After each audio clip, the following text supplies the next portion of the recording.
వదినా ఇదేమో నీకు.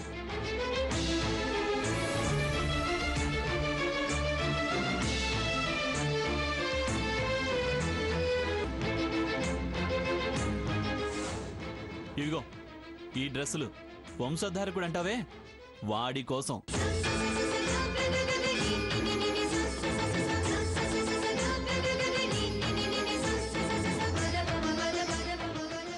ఓ రోజు ఆడిన బొమ్మతో ఇంకో రోజు ఆడొద్దని చూడు చూడు ఎన్ని బొమ్మలు కొనుక్కొచ్చానో చూడు.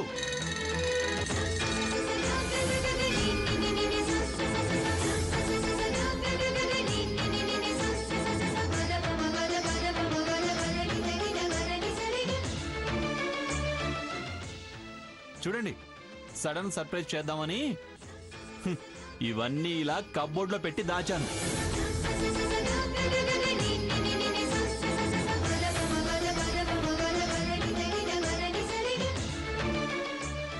ఇదంతా మార్పేగా.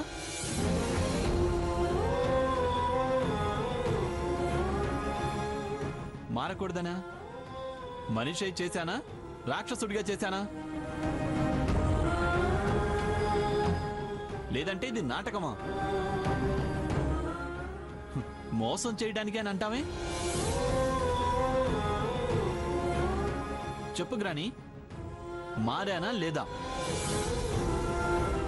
నా స్వర్ణ మీద దాని కడుపులో పెరిగే నా బిడ్డ మీద ఆపేక్ష కాదా?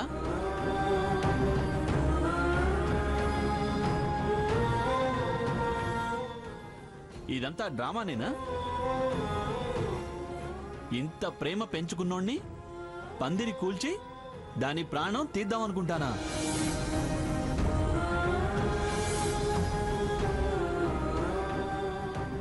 ఆ క్షణంలో నేను పందిరి బయట ఉంటే హారత్తో కలిసి నేను ప్లాన్ చేసినట్టేనా?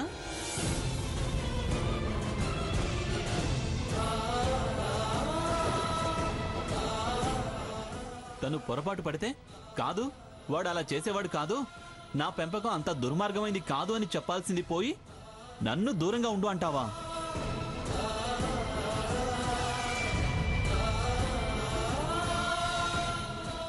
ఇప్పుడైనా కనీసం మీరైనా నేను మారానని నమ్ముతారా? ఇవ్వాలనుకున్న బహుమతులు గదుల్లోనూ పంచాలనుకున్న ప్రేమ గుండెల్లో దాచుకుంటే ప్రతిఫలం ఇలాగే ఉంటుంది. ఆ కబోర్డ్ తలుపులు తెరిచి నీ మనసులో మాటలని దానికి చెప్పుంటే అబద్ధాలకు చోటుండేది కాదుగా. గతంలో వద్దు, మళ్ళీ గతం అనుకు గ్రాని. నేనే నిన్ను తప్పు పట్టడం లేదురా. ఒకప్పుడు దాని ప్రేమ నువ్వు కాదన్నావు, అది ఇప్పుడు నిన్ను కాదంటుంది. కాబట్టి నేను కాస్త తగ్గమంటున్నాను, ఓపిక పట్టమంటున్నాను, అంతేగాని నీ మీద అపనమ్మకంతో కాదురా.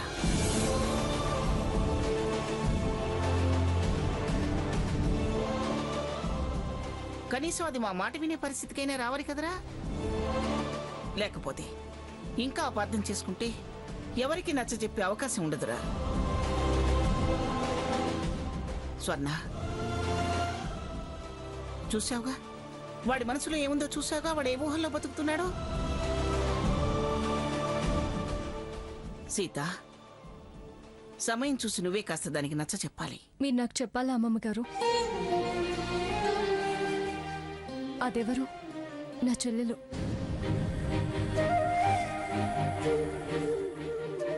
దాని కాపురం బాగుండాలని ప్రతి క్షణం కోరుకునేదాన్ని.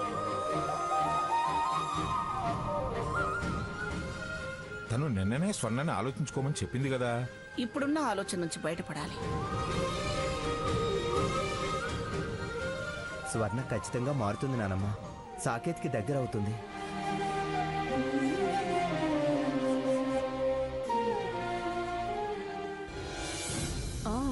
చేస్తుంది. ఎంత దగ్గర చేస్తుందో అంత దూరం చేయడానికి ఈ హారతి కర్పూరంలా ఉంది. ఏదైనా సీత స్వర్ణతో మాట్లాడాక పరిస్థితి అంతా సానుకూలంగా ఉందని తెలిసేంత వరకు నువ్వు ఓపిక పట్టాలి. మళ్ళీ తొందరపాటు నిర్ణయాలు తీసుకుని తప్పు చేస్తే నేను క్షమించను. సాకేత్, మళ్ళీ పొరపాటు జరగకుండా చూసుకో. ఏమండి, పదండి మనం వెళదాం.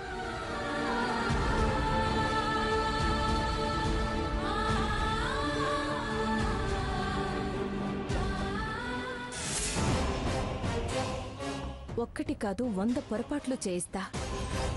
వాళ్ళని శాశ్వతంగా దూరం చేస్తా. స్వర్ణ, నువ్వు చాలా తప్పుగా ప్రవర్తిస్తున్నావే. నీకు ఒంట్లో బాగోలేదని నేను వెనకాడాల్సి వస్తుంది. అసలు ఎందుకే నీకంత ఆవేశం? మంచి చెడు మర్చిపోయి ప్రవర్తించాల్సినంత కోపం ఎందుకే? తప్పు మీద తప్పు చేసింది ఆయన. నువ్వు నన్నంటావేంటి? నేనేం తప్పు చేశాను? ఏం తప్పు చేశానంటావేంటే? ముత్తైదువై ఉండి అమ్మవారి కుంకాన్ని ఇలాగైనా విసిరి కొట్టేది? పైగా నీ నుదుట పెట్టడానికి నీ భర్త వస్తే అటు భర్త అని చూడకుండా ఇటు కుంకం అని ఆలోచించకుండా మూర్ఖంగా ప్రవర్తించడమేంటే? కాఫీ వద్దన్నానని కుంకుమ సెంటిమెంట్ అడ్డం పెట్టుకొనొచ్చాడు. మెల్లగా నాకు దగ్గరయ్యి తప్పు కప్పిపుచ్చుకోవాలని చూస్తున్నాడు. సెంటిమెంట్గా అన్బ్యాలెన్స్ అయితే తర్వాత తెలివిగా పాతాళానికి నెట్టేయాలనే ప్రయత్నం. వాడి విషయంలో పొరపాటు పడి చాలా తప్పుగా ఆలోచిస్తున్నావు. నేనేం పొరపాటు పడలేదు. లేదా?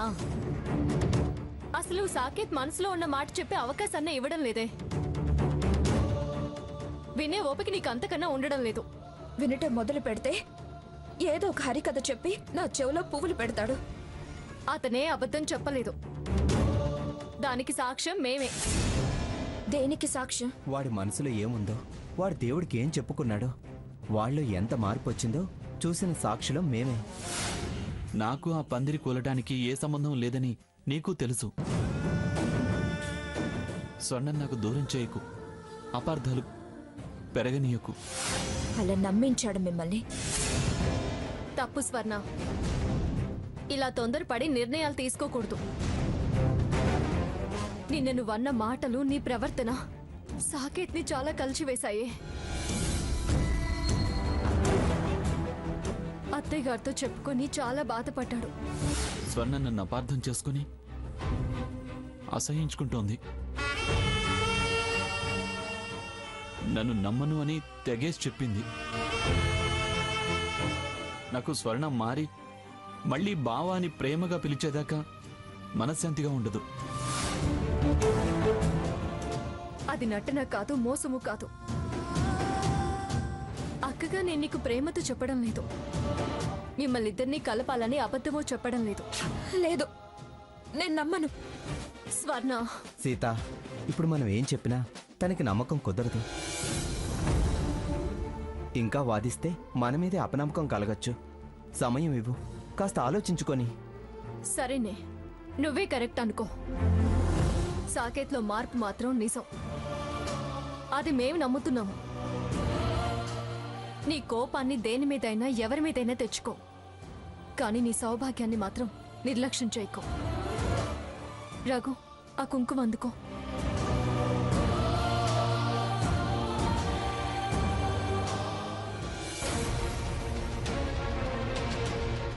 స్వర్ణ,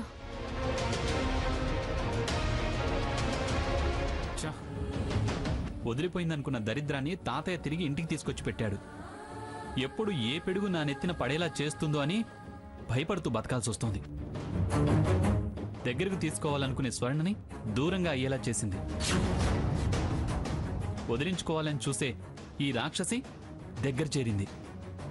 ఈ పరిస్థితి కారణం ఆ హారతే. ఎవరు కారణమైనా అత్తయ్య గారు చెప్పినట్టు నువ్వు కాస్త ఓపిక పట్టాలరా. ఏంటమ్మా నువ్వు అలాగే అంటావు? కట్టుకున్న పెళ్ళం మంచం మీదుంటే కనీసం పలకరించలేని పరిస్థితి అమ్మా. ఎంత దారుణంగా ఉంటుంది. తప్పదురా, పరిస్థితి అలా వచ్చింది. ఆవేశపడి ఏం చేయగలవు చెప్పు? ఏం చేయలేకే కదా ఇలా నలిగిపోయేది. నువ్వు సీత మీద నమ్మకం ఉంచురా. 1-2 రోజుల్లో స్వర్ణ మనసు తప్పకుండా మారుస్తుంది.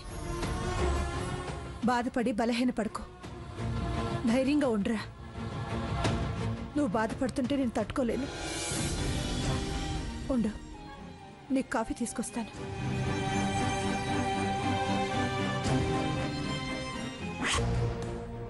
ఏంటి కుంకుమ పూజలు, అభిషేకాలు, అర్చనలు అంటూ పెళ్ళం మీద చాలా ప్రేమలకు పోస్తున్నావు? ప్రేమ పెళ్ళాం మీద ఒలకబోయాక నీలాంటి దాని మీద ఒలకబోసేది? నా భార్య, నా బిడ్డ అంటూ చాలా బహుమానాలు పోగు చేశావు. నా కోసమేం తేలేదా? నీకా? నువ్వేమవుతావని తీసుకొస్తాను. అయినా మళ్ళీ ఈ గదిలో ఎందుకు దూరావే? ఎవరి దృష్టిలో నన్ను చెడుగా చూపించడానికి? పో పో పో అవతలికి. చూడు, నీకోసం చాలా వదులుకున్నాను, పోగొట్టుకున్నాను. నన్ను మళ్ళీ దగా చేస్తే ఈ జన్మలో నువ్వు కోలుకోవు. నీ వాళ్లతో కలిసి సుఖంగా సంతోషంగా బతకనివ్వను. ఏ పో పో పో, చేతనేది చేసుకో పో. మళ్ళీ నా ఎదుట పడద్దు. పడితే ఇలా నరకం అనుభవించే కన్నా నిన్ను నరికి నేను జైలుకి వెళ్తాను. అప్పుడైనా నా భార్య నన్ను నమ్మి విడుదలై వచ్చాక నా ప్రేమని ప్రేమగా చూస్తుంది. ఓకే, పెళ్ళం ప్రేమ పొందుతావా? పొందు. నాకు చేసిన ద్రోహమే నీకు తగ్గ శిక్ష వేస్తుంది. నా త్యాగానికి దక్కని ఫలితం నీ ప్రేమకి దక్కనివ్వను.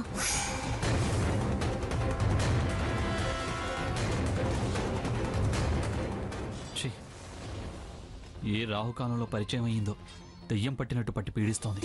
భగవంతుడా, నీ గుడికొచ్చి నిన్ను పూజించి నా బాధ విన్నవించుకున్నందుకు ఇదా ఫలితం? నన్ను క్షమించు స్వామి. నన్ను ఈ కష్టాల నుంచి బయటపడి మనశ్శాంతి ప్రసాదించు స్వామి.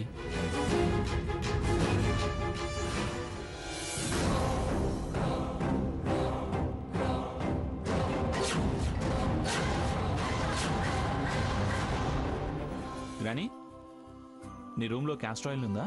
ఆముదమా? దేనికిరా? స్వర్ణ నన్ను అంగీకరిస్తే ఇంకా ఇంకా మనం ఆనందంగా ఉండొచ్చమ్మా.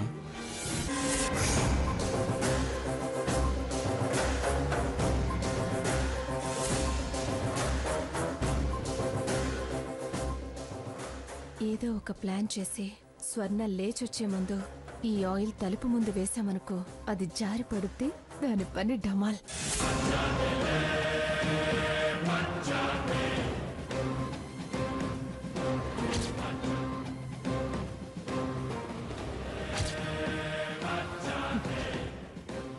సాకేత్, ఈసారి నీ బ్రతుకు బోర్లా పడటం ఖాయం. వస్తున్నా.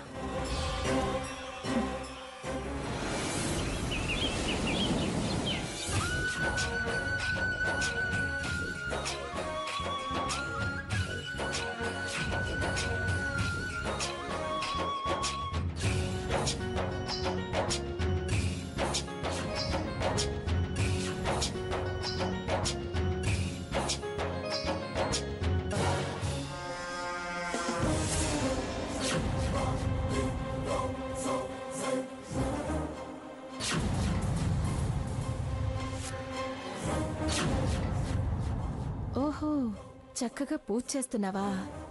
ఇప్పుడు ఆ స్వర్ణ బయటకొచ్చి కాలు జారి పడాలంటే ముందు ఇది ప్రమాదంలో పడాలి. ప్రమాదంలో పడాలంటే ఐడియా, చీర తగలబెడితే సరే.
చీర తగలబడుతుంది. వస్తుంది. అయ్యో సీతక్క, అయ్యో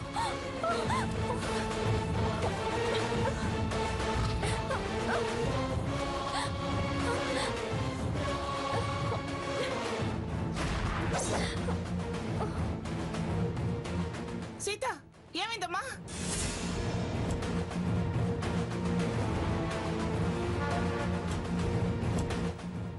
ఏమైంది సీత?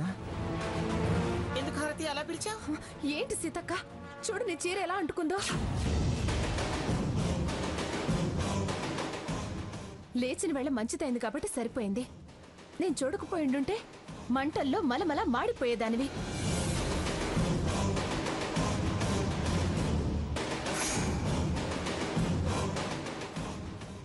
ఏంటి అరుస్తున్నారు? అక్క,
స్వర్ణ, ఏమైందమ్మా?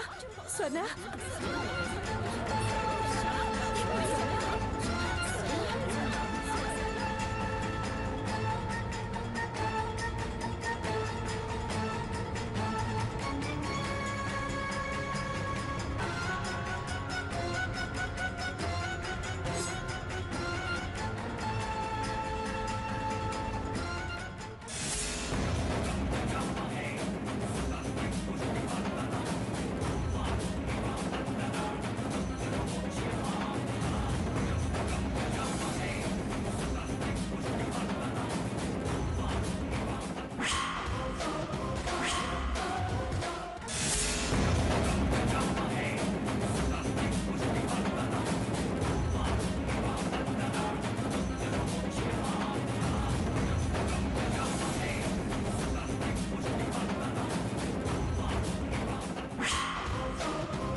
డాక్టర్ ఫోన్ చేయండి.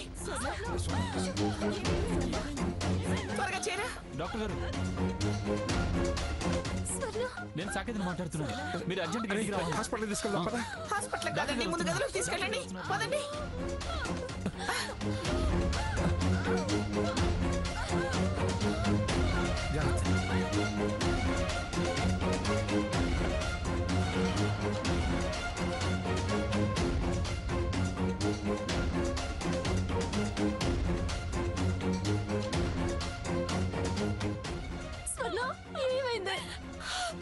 స్వర్ణ, స్వర్ణ, కొంచెం ఓర్చుకోమ్మా, కొంచెం ఓర్చుకోమ్మా. సాకేత్ డాక్టర్ గారికి ఫోన్ చేశాడుగా, వస్తూ ఉంటారు. భయమేస్తోందక్క. స్వర్ణ,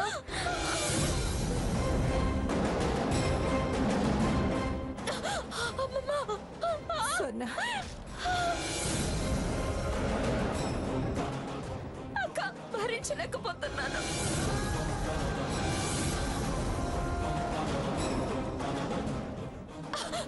బిడ్డకేం కాదు కదక్క. అయ్యో స్వర్ణ ఏం కాదే, నువ్వు భయపడుకో.